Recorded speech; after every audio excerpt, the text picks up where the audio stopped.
Alors, je vous propose de voir comment créer ce logo React en CSS, donc uniquement en CSS. À partir de ce petit TP, vous allez voir un peu une petite facette du CSS, donc les merveilles du CSS, si je peux le dire ainsi.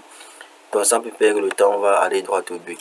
On va donc donner un tick, pour dire logo React. On va donner un tick, on va dire logo React.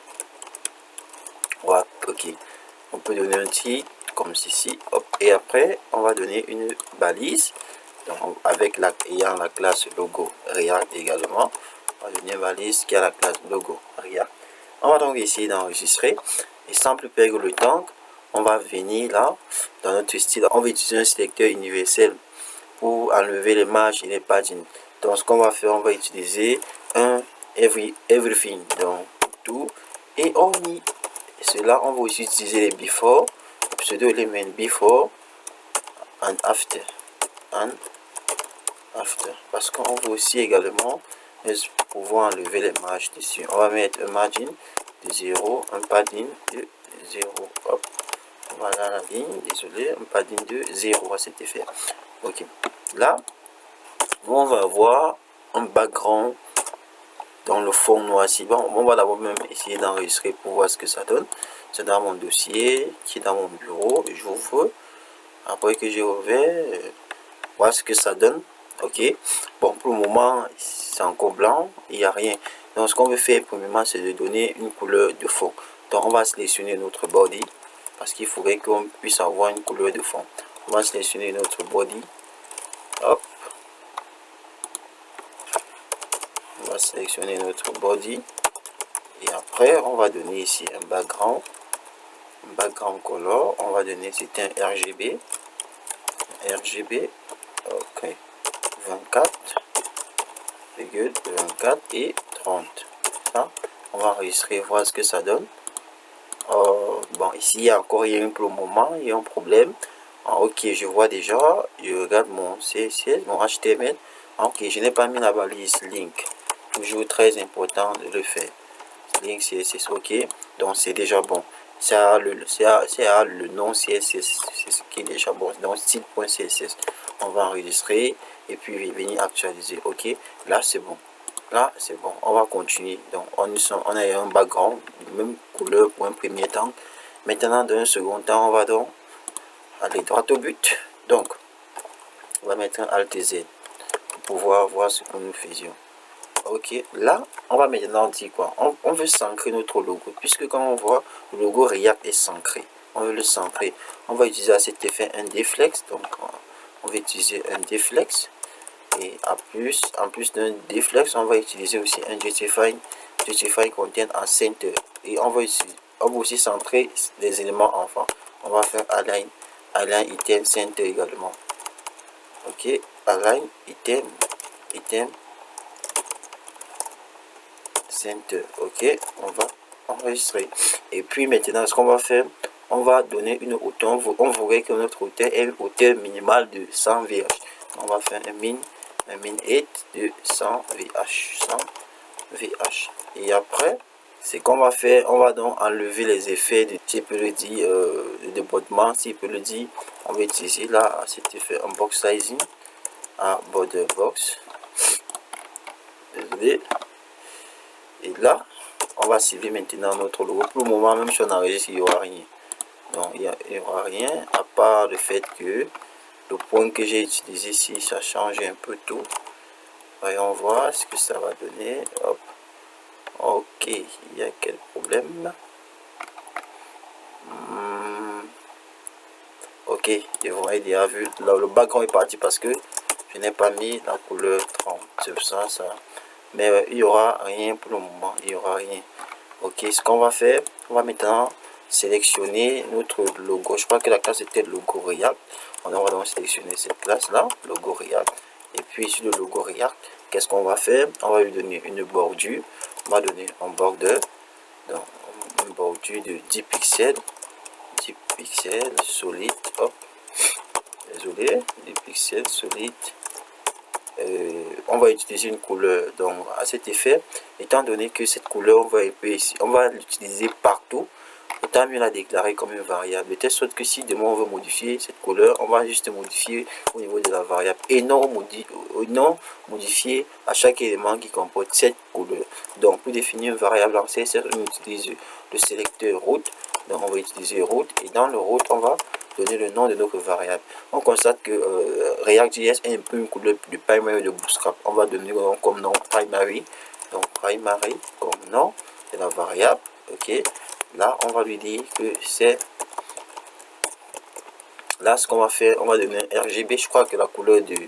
Selon la recherche que j'ai faite, la couleur de React, c'est un...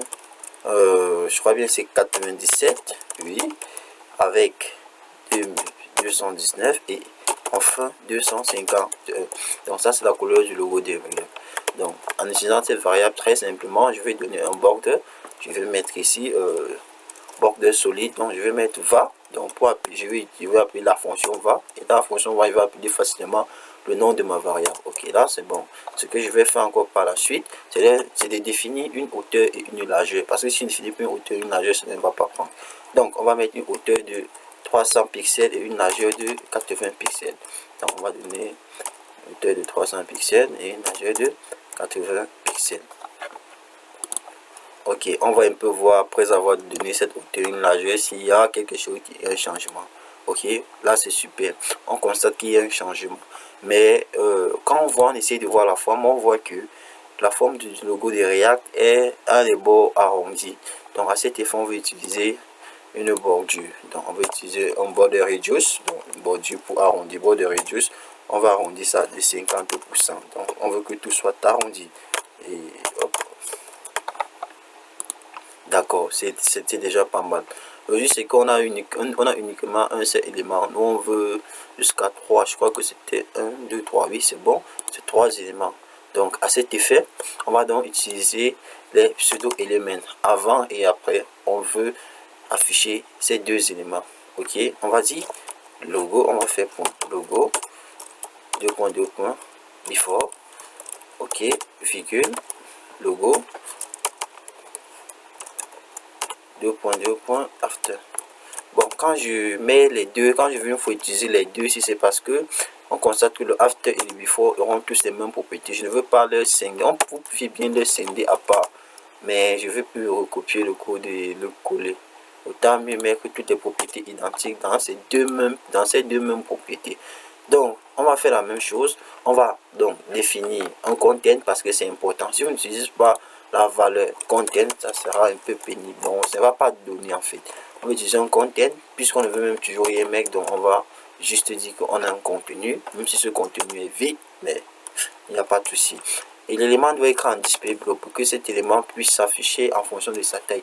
On peut même d'abord même essayer de laisser comme ça. On enlève le display block. Maintenant, ce que vous allez voir, c'est que ça ne va pas donner. On va donner une largeur. Dans la même largeur, c'était 300 pixels. Je crois bien en haut, c'était 300 pixels. Et une hauteur de la même chose. Une hauteur était à 80 pixels, oui, c'est vrai. Et puis, ok, là c'est bon. Ce qu'on va faire aussi donner, on va encore donner la bordure qu'on a donné nettement. On va faire un border. Donc la bordure qui était juste en haut là, un border, c'était combien? 10 pixels, ok. 10 pixels solide. Va, on appelle, puisque vous voyez, c'est facile, on appelle juste le nom de la variable grâce à la fonction va. Et ça apparaît que de réécrire. Et si on modifie avant, on est obligé de fouiller chaque attribut qui avec cette couleur pour le changer. Ok, ou bien chaque propriété CSS. Là maintenant on va donner un border radius. Je crois qu'on a aussi un border radius. Le border radius était à 50%. On va voir ce que ça fait. Ok, là vous voyez, c'est bien beau. Grâce à la propriété content, ça peut afficher, mais c'est pas comme ça qu'on veut que cela puisse s'afficher, parce que automatiquement les éléments de after before ont une forme, donc un display inline. Donc ça s'affiche forme de ligne, et quand ça affiche forme de ligne, ça n'affiche pas tout le contenu. Donc nous on veut voir en fait la même chose comme celui-ci, comme l'original. Donc pour pouvoir donc afficher le contenu en intégralité, il est conseillé donc d'utiliser un deblock. Donc si j'utilise un display block, voilà ça, le contenu va venir normalement. Donc vous voyez la même forme, on a eu la même forme. Donc, vous pouvez aussi utiliser à cet effet un inline block. Parce qu'on sait que les propriétés de type inline, on ne peut pas modifier leur hauteur et leur largeur facilement. On ne peut pas modifier leur hauteur et leur largeur de type inline. Donc si vous voulez modifier les propriétés de type inline automatiquement, vous devriez manuellement, je vais dire, vous devriez d'abord faire de sorte que votre élément soit en display inline block ou bien en display block. Moi j'ai utilisé le bloc, il n'y a pas de souci. Ok, là maintenant on va continuer. On constate que nos éléments, le but c'est quoi? J'ai envie d'uniformiser cet élément, donc de faire de sorte que on ne peut même pas remarquer qu'il y a 3 éléments. Donc pour pouvoir enfin les mieux roter, parce que là si j'essaye de les roter, ça ne va pas donner cette forme ici. Donc pour ce faire, je vais d'abord donner un positionnement. Je vais donner un positionnement absolu. Un positionnement absolu, ok. Après avoir donné un positionnement absolu, je vois ce que ça donne. Ok, on constate que le dernier élément n'y est plus parce que il fallait que son parent soit en position relative pour qu'il puisse aussi rester. Il n'y a pas le after. Peut-être là vous ne pouvez pas voir, mais il n'y a pas le after. Donc il faudrait que son parent puisse rester, et pour cela on doit donner à son parent qui était le point logo React un positionnement relative. Donc position relative. Lui, il va donc revenir sur son parent. Il n'y a pas, vous ne pouvez pas remarquer là, c'est normal. Maintenant, on constate aussi que au niveau de la gauche, au niveau de la gauche, donc la marge de l'espace qui existe, il y a un espace qui existe à gauche et en haut et à haut.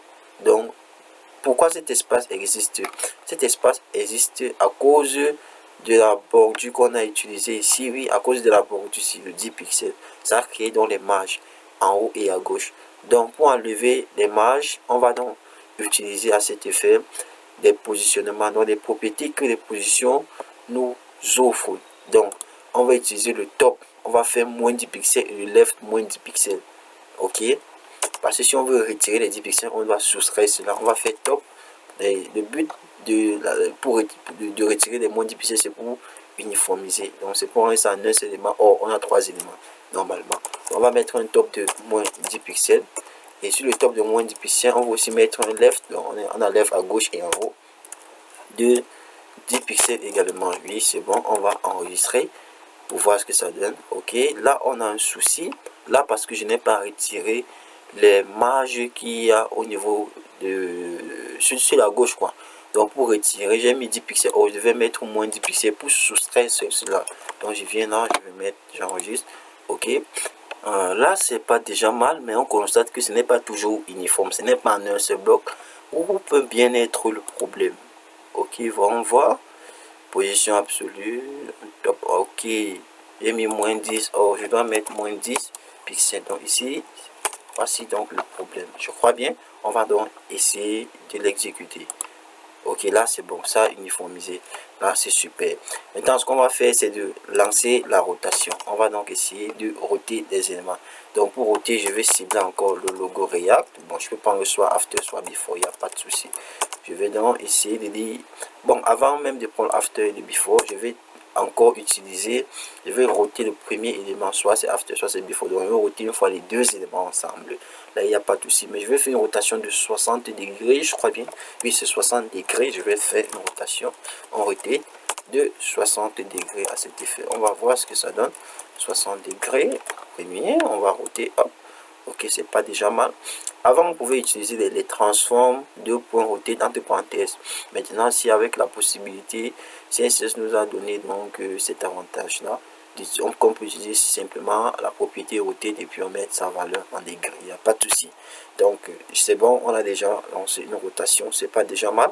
Ce qu'on va faire aussi, c'est prendre soit un after, soit un before et également le roter. Il faudrait qu'on rote dans le sens opposé. Et pour que cela soit roté dans le sens opposé, on doit utiliser à cet effet moins 60 degrés. Ok, on va utiliser moins 60 degrés. Hop. Là, c'est déjà bon, c'est déjà pas mal. De même, hein, je pouvais bien utiliser ici un before, il n'y a pas de souci à ce faire. On pouvait bien utiliser là un before. On appelle after, je mets un before, il n'y a pas de souci parce que c'est toujours le même élément. Donc, ici, on va donc continuer. le but c'est quoi? Qu'on essaie de voir l'original. L'original, voici ça, ce qu'on veut produire. C'est que on constate qu'il y a un petit point, il ne sait pas trop, un point au milieu, il ne sait pas. Donc, on va donc attribuer ce point-là. Pour ce faire, voici notre logo que nous sommes en train de conçu. On va cibler le logo React. On va lui donner donc un radial gradient. Donc, sous forme de background. On va faire un background. On va faire radial, gradient. Ok. Dans le radial, ce qu'on va faire, on va lui donner, on va dire que ce sera la forme cycle. Et ce sera la forme d'un cercle. Et quand il y a la forme d'un cercle, on va aussi en background, il y aura notre variable var dans la couleur. Vous voyez que cette couleur nous sert tellement. Donc, on va mettre un var primary, c'était primary. Ok, là c'est bon. Je vais faire Alt Z pour revenir, pour pouvoir voir ce que je suis en train de faire. Donc, ok, après, on va lui donner une valeur de 10%. Vous allez tâtonner à la maison, voir. On va lui donner donc une valeur de 10%. Et puis, une transparence, parce que c'est grâce à la transparence que tout va apparaître. On va donner une transparent. Ok, on va donner une transparence et sur ce on va donner un truc de 15% pour voir d'abord le résultat. Voyons voir. Ok, on actualise. Bon, c'est pas déjà mal. C'est pas déjà mal, mais ce qui y a des ombres un peu, c'est un peu flou. On va donc essayer de réduire. Prenons un peu 13 voix. Même jusque là. Je crois que ce n'est pas toujours bon. Il faudrait que cela soit bien aplati, on ne puisse pas remarquer les ombres là. Donc, on va mettre un 11%, voir. Voilà, 11%, c'est pas déjà mal. Si on prenait 10 fois, bref, vous allez procéder par le tâtonnement. Aïe, aïe, aïe, ce n'est pas bon. Il y a un peu de décalage du P et d'autres là, ce n'est pas bon. Donc, on va mettre 11%. Je crois que 11% c'est plus approprié. Donc, c'est bon. Ok, le but maintenant, en fait, ce qu'on doit faire, c'est d'essayer de l'animer.